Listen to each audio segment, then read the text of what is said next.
Okay then, so in this video I'm going to be a series of videos about the other electoral systems that are used within the UK. So first past the post, as we know, is used for electing MPs to the House of Commons. However, the devolved institutions of the UK, i.e. Scotland, Wales, Northern Ireland, have got different voting systems. So we need to know how these other ones work. So this video is going to be about a system called AMS, okay, the Additional Member System. So it is used in the elections to the Scottish Parliament and also the elections to the Welsh Assembly as well. It's also used for the Greater London Assembly as well. That is famously used as the backdrop, isn't it, for the final episode of The Apprentice normally. So AMS, Additional Member System, is used for these three institutions.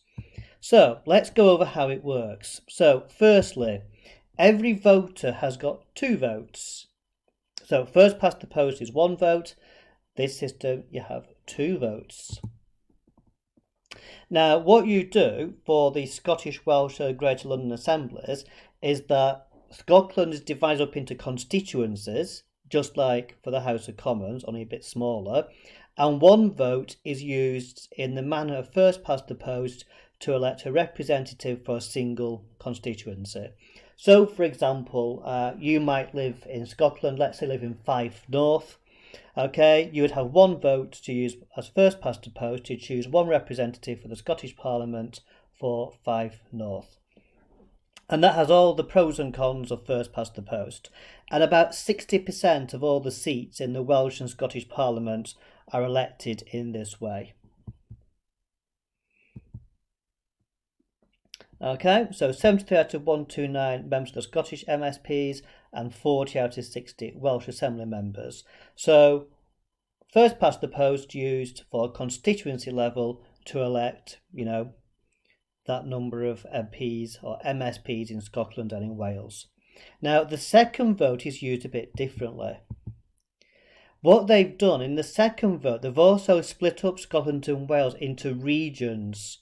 So it could be like 6 or 7 constituencies moulded together. So, for example, if we lived in, if they had this system in England, for example, we'd probably be in the West Midlands region. Or if you live in Hinckley and Bosworth, you'd probably be in the East Midlands region. And then Scotland and Wales are divided up in a similar way. So, for example, I think there's like a North Wales region. I think I'm pretty sure there's like a Highlands region for Scotland, and I've probably done that way. And they're made up of 5 or 6 different constituencies. And your second vote is to elect a representative to represent the region, i.e. North Wales or Scottish Highlands or whatever.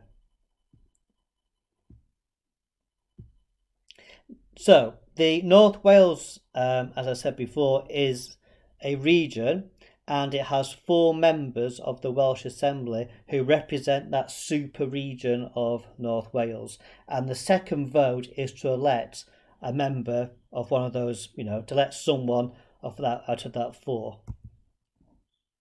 Now what they do, this is the proportional part of AMS. So the votes here, the number of votes cast for a candidate or a party is roughly how many seats they should get in that region. And this is done by something called a party list system. So before the election, the political parties choose their candidates beforehand and they put them on the ballot paper in order of preference.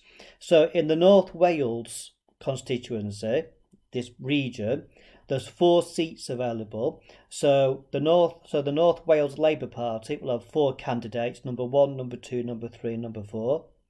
And number 1 would be their most favoured person, number 4 their least favoured out of the 4. The North Wales Conservative Party will do the same, the Liberal Democrats, Plaid Cymru, etc, etc. So that's what the ballot paper looks like. Now, the voters don't choose a candidate, they can only vote for a party. So, unlike first past the post, where you choose a candidate, i.e. you vote for Marcus Jones, who's happened to be Conservative, or you vote for this person who happens to be Liberal Democrat or whatever, in this system, you can only vote for a party. You can only vote Labour, Conservative, Plaid Cymru, Independent, whatever. And this is what they call the closed list system. And it's called the closed list because the parties have chosen a list of people who they want to stand. So you might be a Liberal Democrat voter, but you might not actually like their number one choice on their list of people. And you've got no option. You either vote Lib Dem and just hope number one doesn't get elected, which is unlikely, or you have to vote for a different party. Okay, these votes are counted, and this is done on a proportional system. So the number of votes a party get leads to the number of seats they get, and the formula they use is called the D'Hondt formula. You probably don't need to know that, but that's what the formula is called, which they use. And so what tends to happen is, let's say a political party gets 25% of the vote in North Wales. Let's say Labour get 25%.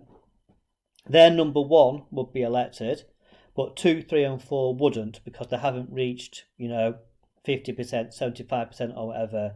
Let's say say the Conservatives get 51% of the vote in North Wales, then number one and number two would be elected. So it's done proportionally, but obviously, as you probably realise, parties don't get 25, 50, 75%, they get like 28.2% and stuff. So that's why there's a formula involved. Now, there are certain advantages about using AMS as a voting system. Because you've got 2 votes, it means you've got quite a lot of choice. So you might want to vote tactically in your constituency to keep another party out, but then you might want to vote with your heart for the region. So if you think about my brother, we've talked about him before in Cheltenham, Labour voter, but his seat is a Conservative Liberal Democrat seat, and Labour always come really poor third. He would probably vote tactically still if we had AMS in his first vote, Liberal Democrat, but actually for the region of the southwest of England, which will be his region, he could then vote Labour, because the chances are there'll be at least enough people in the southwest to get at least 1 or 2 representatives. So 2 votes means you've got plenty of choice. You maintain that strong constituency link, because obviously 2/3 of the representatives are elected by first past the post and look after a constituency, so you can still know who your constituency MP is. And if they're from a different party and you'd feel uncomfortable about, discussing something with a Conservative representative or something, you could then go to your regional representative instead. Because it's proportional, or the closed party list parties, so basically because 1/3 of the MPs or MSPs are elected proportionally, smaller parties often do better. So the Greens or any other small party often get a couple of representatives this way. And as I said before, it's my first point really, the second vote allows people to vote how they want to and not be forced to vote tactically to keep one person out or whatever. There are some disadvantages. Because the voters don't choose the candidates and the parties do, you could argue that they're going to make sure their top candidates are the ones who are going to be the most loyal to the party leaders. And so therefore you might not be able to, you might not get some more different people elected. It also means that if number 1 or 2 is someone who you don't like for whatever reason, again, you've got a bit of a difficult choice to make. You can't, just skip that person because you only can vote for the party. Arguably, it creates 2 classes of representatives. And you can imagine there's clashes, if you're not careful, between a constituency representative and a regional one. So, a regional representative, he represents the West Midlands, say, or North Wales. It's kind of a bit floating round, aren't they, over quite a lot of constituencies. You might see where, they could get some kind of conflict with that more local first past the post elected representative. Now, why is he butting into my constituency business?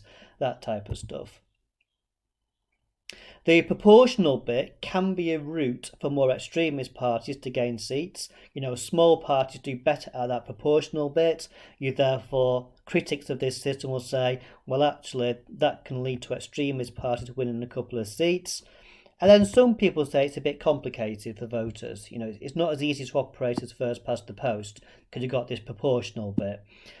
In reality, though, I don't think it's caused a great big problem in Scotland and Wales, and they seem to have survived quite well as it is. And critics say you're more likely, because you've only got 2/3 of MPs being done by first past the post, then you've got this proportional bit, you're more likely to get coalition governments, not enough seats for one party to form a majority. Critics say this is a bad thing. Those who think that coalitions make better government say this is a good thing. Again, the experience seems to have been in Wales, for example, there's been quite stable Liberal Democrat Labour coalitions by and large. And in Scotland, it hasn't led to coalitions. You've had the SNP forming single party government since 2007. So they are some of the advantages and disadvantages of AMS. And on the next video I'll make, we'll then look at another system. No, there's one more yet. And of course, the first past the post bit, so it's got the same disadvantages as first past the post itself has. And one bit I have forgot to mention is why did Labour decide to introduce this system when they set up Scotland and Wales Parliament or assemblies? Why did they not choose another system? And it is a bit of a compromise system, isn't it? It's part first past the post, part proportional. And that's because the whole thing was a compromise anyway. Labour favoured first past the post because they knew they would win most seats in Scotland and Wales. The Liberal Democrats, though, wanted a proportional system, and so Labour, even though they won that big landslide, which allowed them to introduce these institutions, thought they'd have some kind of proportional system instead. Okay, and as you can see, the next video is going to be about SV.